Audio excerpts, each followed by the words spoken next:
Tak, tady jsem na macoše. Včera jsem to už nestíhal, jsem se zdržel u hokeje. A je to díra pořádná teda.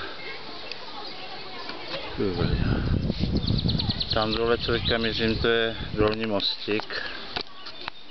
No a tam asi s kolem nedostanu, no, ale je tam pěknější pohled vlastně tady na ten horní můstek. A tam dole je Punkevní jezírko.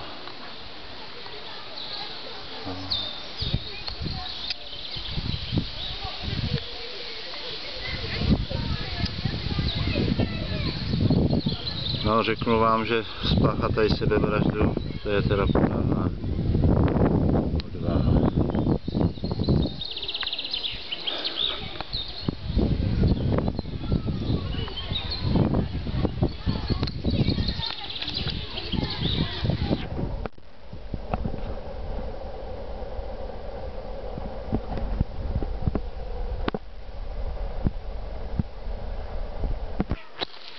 Tak, chci podívat na své kolečko, pěkně naložený, dostává chudák zabrat.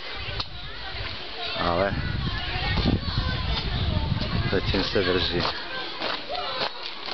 Zatím nic neprasklo, no.